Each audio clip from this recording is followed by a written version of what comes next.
Jak się macie? Pewnie zastanawiacie się, gdzie mnie tym razem wywiało. Jestem w mieście znanym m.in. z najbardziej uśmiechniętego ratusza w Polsce. Białystok! Zaplanowałam dla Was wyjątkowy film. Dlaczego? Bo pojawiają się w nim zupełnie nowe wątki, ale też dlatego, że to już mój ostatni odcinek. Nagrywanie tych filmów nauczyło mnie bardzo dużo. Również tego, że chciałabym się teraz skupić na sztuce. Postanowiłam tu, w Białymstoku, wykonać swój pierwszy performance. Oczywiście będzie poświęcony pamięci lub niepamięci o żydowskich mieszkańcach. W filmie zobaczycie jego fragmenty. Zapraszam Was na opowieść o białostockich Żydach.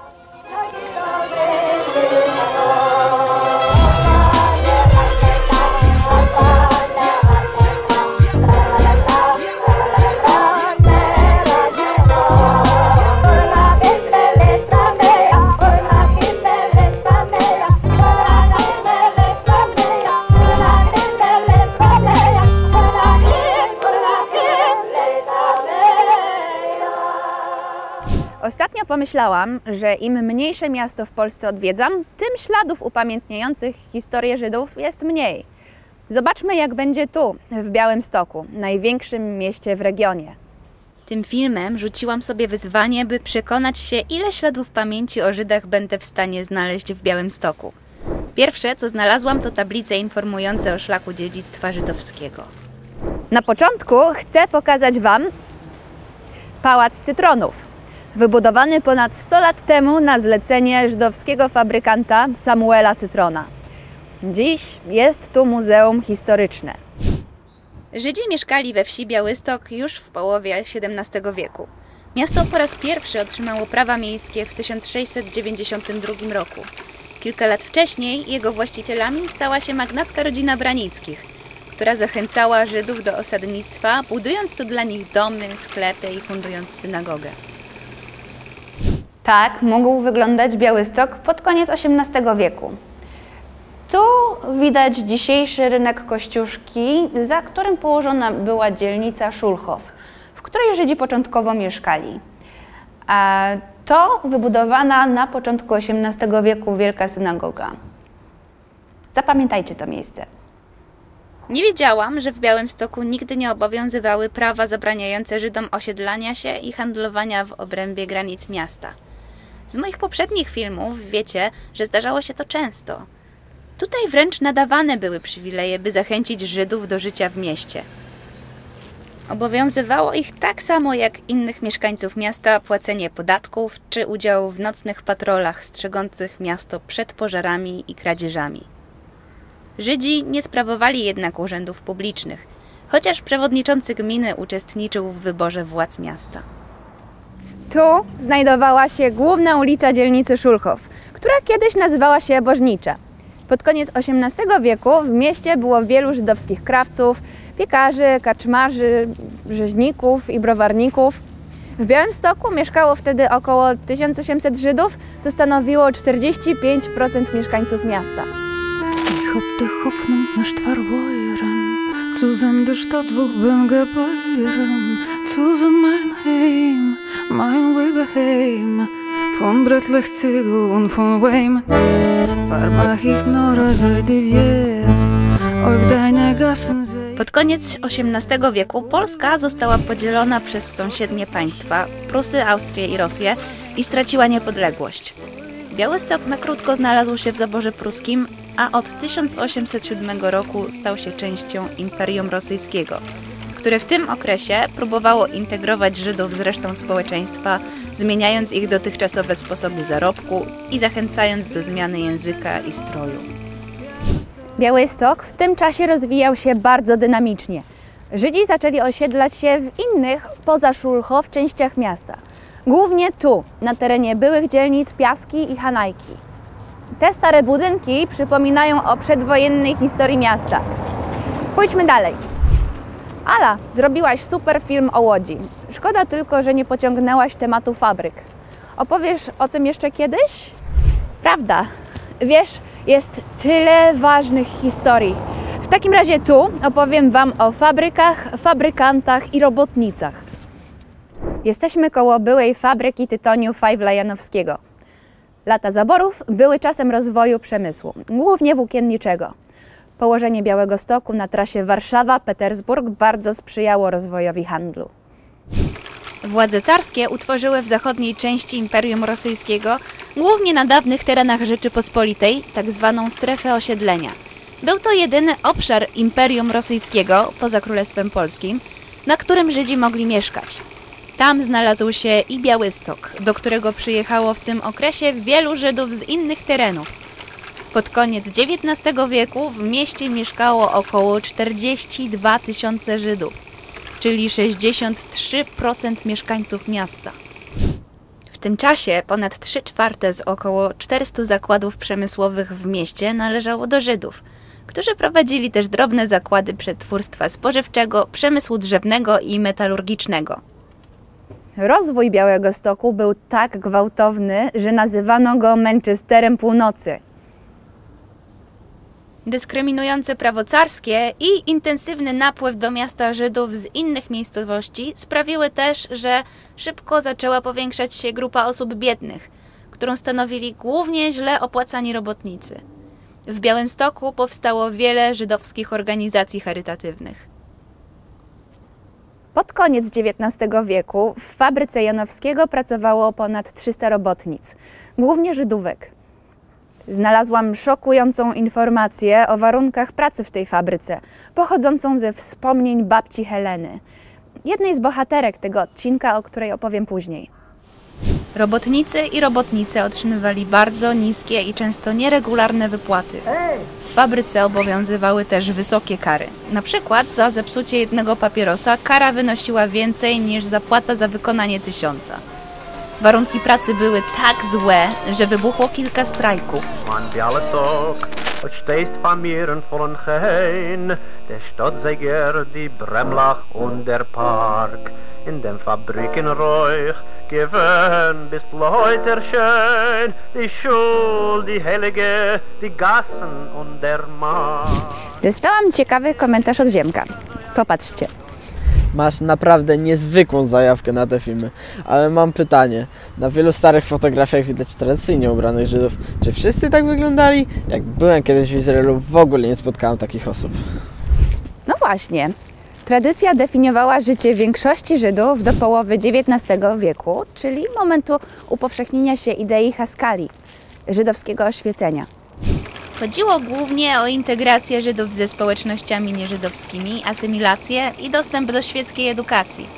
Haskala spowodowała też powstanie odłamów reformowanych judaizmu, unowocześniających obyczaje i prawo religijne. Najsłynniejszym białostockim Żydem, który pochodził z inteligenckiej, zasymilowanej rodziny zwolenników Haskali, był Ludwik Zamenhof, twórca języka Esperanto. Wierzył, że główną przyczyną nieporozumień i sporów między ludźmi jest bariera językowa. Tworząc Esperanto, miał nadzieję, że daje narzędzie do łatwej komunikacji ponad podziałami. Zamenhof urodził się tu, gdzie stoi teraz ten budynek. Na przełomie XIX i XX wieku, w czasach, w których żył Zamenhof, w mieście działało wiele żydowskich partii politycznych, a białostockie środowisko żydowskie było zróżnicowane światopoglądowo. Aktywnie działały tu zwłaszcza partie lewicowe, na przykład antyreligijny i antysyjonistyczny Bunt, najbardziej wpływowa partia polityczna wśród tutejszych Żydów, głównie robotników. Aktywność jej zwolenników spowodowała represje ze strony władz rosyjskich, w tym 2 pogromy, które przyniosły wiele ofiar wśród Żydów. Aktywny był też ruch syjonistyczny, propagujący wśród Żydów potrzebę utworzenia własnego państwa Izrael. W tym czasie zwolennicy ruchu zaczęli osiedlać się na terenie Palestyny, która miała stać się nowym żydowskim państwem. Przed wojną w tym budynku mieściła się jedna z wielu szkół, która propagowała ideę syjonizmu. Na początku XX wieku w Europie było bardzo dużo takich szkół. Na rok przed wybuchem I wojny światowej w Białymstoku mieszkało około 61 000 Żydów, co stanowiło około 70% społeczności miasta. Koniec I wojny światowej przyniósł odzyskanie przez Polskę niepodległości, a Białystok znalazł się w granicach polskiego państwa. W tym okresie duża część społeczności żydowskiej wyemigrowała do obu Ameryk i Palestyny, uciekając przed pogłębiającym się kryzysem ekonomicznym. Okres międzywojenny to jednak również czas rozwoju tutejszego życia politycznego, szkolnictwa, kultury, sztuki i sportu. Tuż po I wojnie w mieście mieszkało około 40 000 Żydów, którzy stanowili 51% ludności. Miasto w tym czasie było bardzo zróżnicowane kulturowo i religijnie. Żyli tu Żydzi, Polacy, Rosjanie, Niemcy i inne narody. Niestety lata 30. w Białymstoku, podobnie jak w całej Polsce, były czasem wzrostu antysemityzmu i pogorszeniem relacji polsko-żydowskich.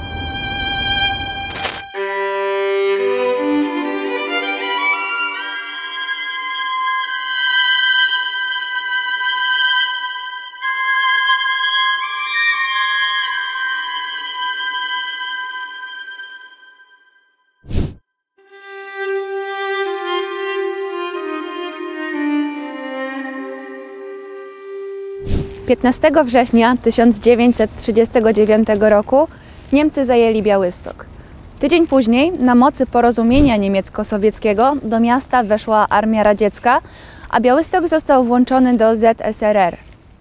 Władze radzieckie rozpoczęły represje, które miały głównie charakter klasowy. Wielu Polaków i Żydów zostało aresztowanych i zesłanych na Syberię. Ponadto władze zamknęły liczne firmy, zdelegalizowały instytucje polityczne, społeczne i edukacyjne. Do miasta przybyło w tym czasie tysiące Żydów uciekających z części kraju okupowanej przez hitlerowców. Pod władzą radziecką nie groził im antysemityzm, który jawnie głosili Niemcy. Na przełomie 1939 i 1940 roku w mieście mieszkało około 50 do 60 tysięcy Żydów, w tym Helena, o której Wam już opowiadałam. Chciałabym wrócić do jej historii. 22 czerwca 1941 roku Niemcy wypowiedzieli wojnę Sowietom. Kilka dni później, 27 czerwca 1941 roku, Niemcy ponownie zajęli Białystok. Naziści siali terror na ulicach miasta. Wyłapywali mężczyzn w dzielnicy Szulchow, gdzie żyli głównie Żydzi. Część zabijali na miejscu, część prowadzili do wielkiej synagogi.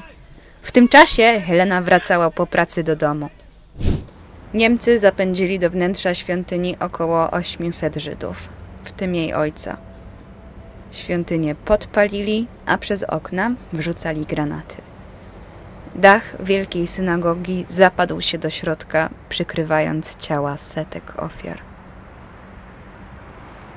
Naziści spalili prawie całą dzielnicę Szulchow, część Piasek i Hanajek. Zamordowali wtedy 2000 białostockich Żydów.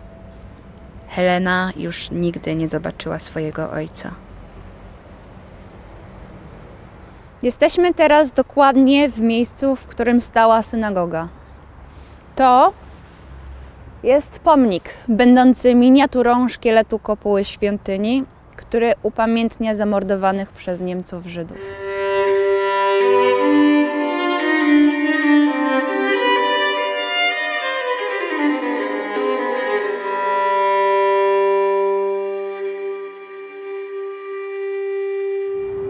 Pod koniec lipca 1941 roku Niemcy utworzyli w tej części Białegostoku getto.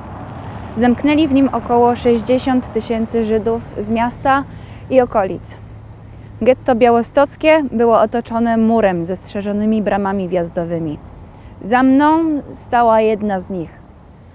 Wszyscy mieszkańcy getta w wieku od 15 do 65 lat musieli pracować w zarządzanych przez Niemców warsztatach i fabrykach produkujących głównie tkaniny oraz broń na potrzeby okupanta. Mieszkańcy białostockiego getta wierzyli, że dzięki pracy będą mogli przeżyć.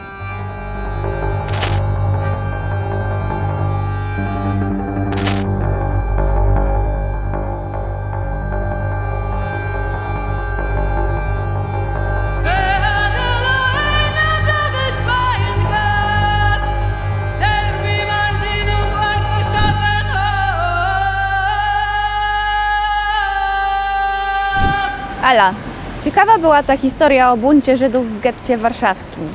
Czy w innych gettach Żydzi też walczyli? Dzięki za to pytanie. Z tego, co czytałam, to opór przejawiał się różnie. Niejednokrotnie mówi się i pisze, że sama próba przeżycia w getcie była heroiczną walką i najważniejszym przejawem oporu wobec niemieckiego okupanta. Były też pojedyncze, czynne akty buntu. Hitlerowcy rozpoczęli likwidację getta 5 lutego 1943 roku. Podczas wysiedlania Żydów jeden z mieszkańców getta, Itzhok Malmet, wyciągnął z kieszeni słoik z kwasem solnym. Oblał nim twarz esesmana i uciekł. Malmet następnie oddał się w ręce Niemców, idąc na śmierć. W trakcie pierwszej akcji likwidacyjnej getta naziści zamordowali około 2000 Żydów. Kolejne 10 000 wywieźli do obozu zagłady w Treblince. Ale wracając do pytania. Białystok był bardzo ważnym ośrodkiem żydowskiego oporu. Środowisko to było bardzo zróżnicowane i kształtowało się od 1942 roku. Składało się głównie z syjonistów, socjalistów, buntowców i komunistów. Białostocki ruch oporu pozostawał w kontakcie z komórkami w innych gettach oraz partyzantami z okolicznych lasów.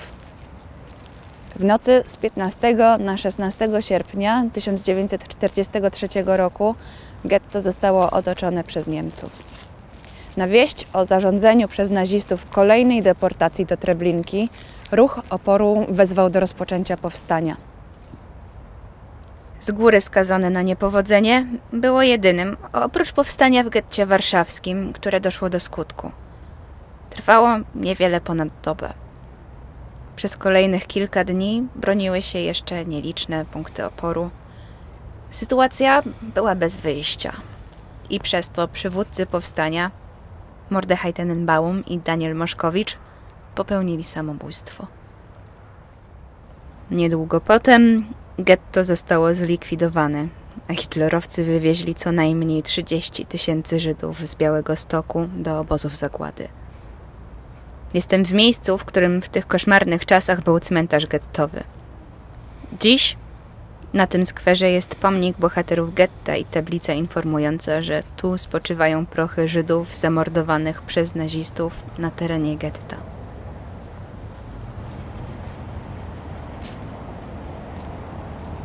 Przy tym dołującym temacie powstania zaciekawił mnie wątek żydowskich łączniczek w getcie białostockim.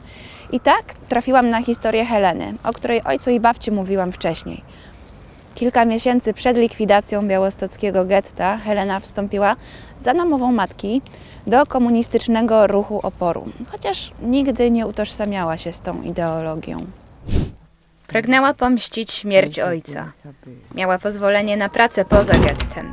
W ramach konspiracji zajmowała się dostarczaniem informacji do getta i fałszowaniem dokumentów. Transportowała też archiwa getta poza jego teren. Udało jej się uciec z Białegostoku i dotarła do partyzantki w lesie. Tam pomagała innym ocalałym Żydom w przedostaniu się do grup partyzanckich w pobliskich lasach. Dostarczała też prowiant, broń i lekarstwa. Szacuje się, że spośród 60 000 mieszkańców getta wojnę przetrwało 260 osób. Głównie w obozach, w ukryciu poza gettem i właśnie tak jak Helena w oddziałach partyzanckich.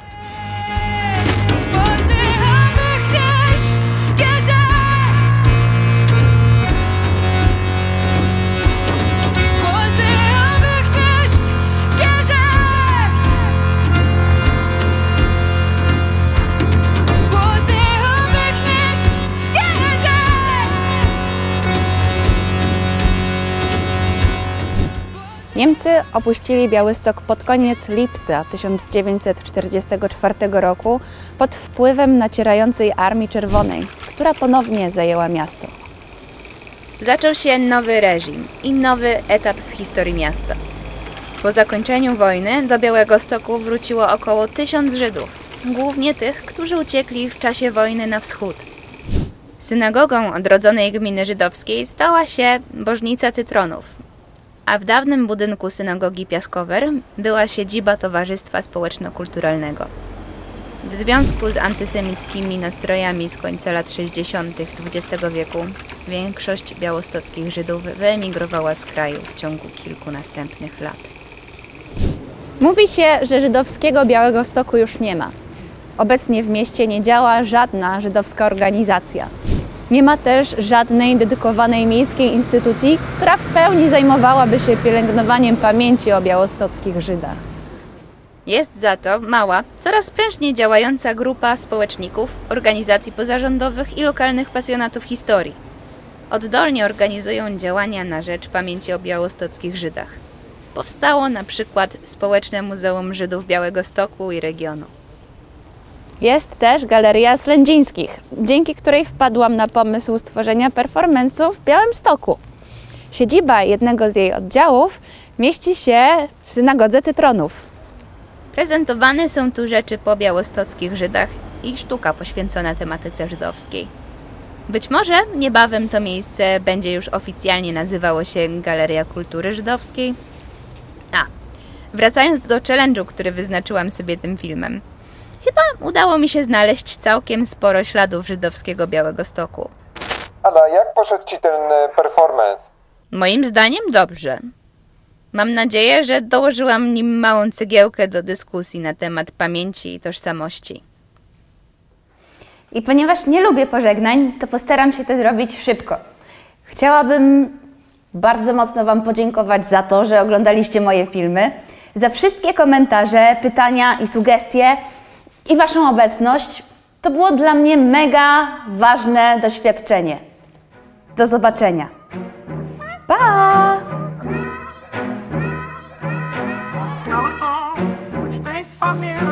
Białystok, du stehst bei mir in Hohenheim, die Stadt sei gern die Bremlach und der Park.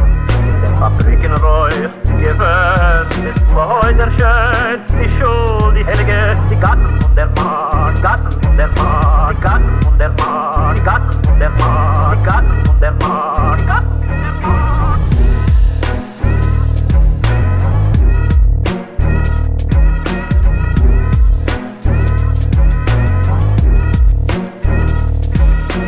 Białystok, mein Ammischwitz, mein erster Lied, mein Dickerle, mein Heiderl, mein Tintelehied. Białystok, mein Białystok, gedenken will an dir.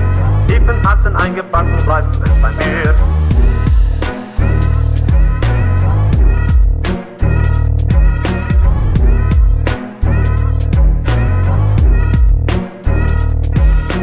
Białystok, du stehst bei mir in Hohenheim, die Stadt sei gern die Bremlach und der Park.